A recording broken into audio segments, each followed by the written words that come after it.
لیکن تاریخ میں کچھ ایسے بھی لوگ رہے ہیں، ہسٹری میں کچھ ایسے بھی لوگ رہے ہیں جنہوں نے ہر قدم پہ اللہ کا شکر ادا کیا ہے۔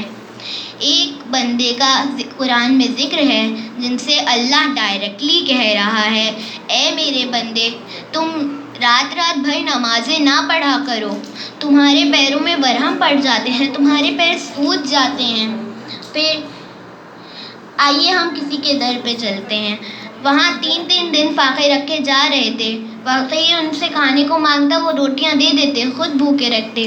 تب ان کے گھر پہ ستارے سجدہ کرتے ہیں، تب ان کے گھر پہ فرشتے آتے ہیں۔ پھر ایک بی بی تھی جنہوں نے کربلا اپنے سامنے ہوتی ہوئی دیکھی۔ جب وہ یزید کے دربار میں پہنچی تو یزید نے ان سے پوچھا، تم نے اللہ کو کیسا پایا؟ انہوں نے کہا، میں نے اللہ کا پوری کربلا میں حسن پایا، میں نے اللہ کو خوبصورت پایا۔ پھر ایک ایسے بھی رہے ہیں جنہوں نے کربلا اپنی آنکھوں کے سامنے ہوتی ہوئی دیکھی ہے۔ پھر وہ جا کے خانہ کعبہ سے لپٹ کر رو رہے تھے جیسے کوئی گناہ گار رو رہا ہو۔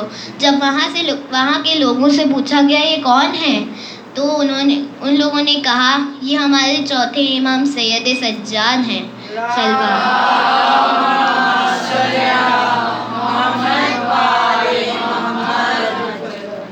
پھر امام حسین کے گلے پر چھری تھی، لیکن پھر شمر ان کا گلا کاٹ رہا تھا، لیکن پھر بھی وہ کہہ رہے تھے، یا اللہ میں تجھ سے راضی ہوں، تو مجھ سے راضی ہے۔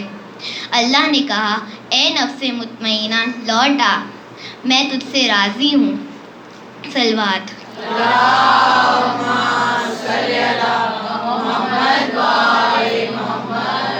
جب بی بی سکینہ زندان میں تھیں تب ایک رات انہوں نے خواب دیکھا۔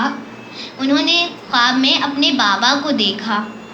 جب انہوں نے بابا کو دیکھا وہ اٹھتے ہی چلانے لگی، مجھے بابا سے ملنا ہے، رونے لگی۔ ساری بیویوں نے پوچھا، کیا ہوا سکینہ؟ انہوں نے بولا، میں نے ابھی خواب میں اپنے بابا کو دیکھا ہے، ایک خون کا دریا آ رہا ہے اور میرے بابا اس میں بہے جا رہے ہیں۔ پھر یہ آوازیں سن کر جب یہ آوازیں یزید کے پاس گئیں، ان کے رونے کی آوازیں یزید کے پاس گئیں تو یزید نے ایک تشت میں ان کے بابا کا سر بھیج دیا۔ بی بی سکینہ کو لگا یہ کھانا ہے۔ جیسے ہی انہوں نے کپڑا کھولا اپنے بابا کا سر دیکھ کر وہ تڑپ گئیں۔ وہ کہنے لگی، بابا پہچانا، میں آپ کی سکینہ ہوں۔ اے بابا شمر مجھے تماچے مارتا ہے۔ اے بابا میرے رخسار نیلے ہیں۔ اے بابا شمر نے میری بالیاں کھینچ لی۔ بس اتنا کہتے کہتے بی بی سکینہ خاموش ہو گئیں، چپ ہو گئیں۔ انا للہ و انا الیہ راجعون، رضاً بقضاء تسلیم۔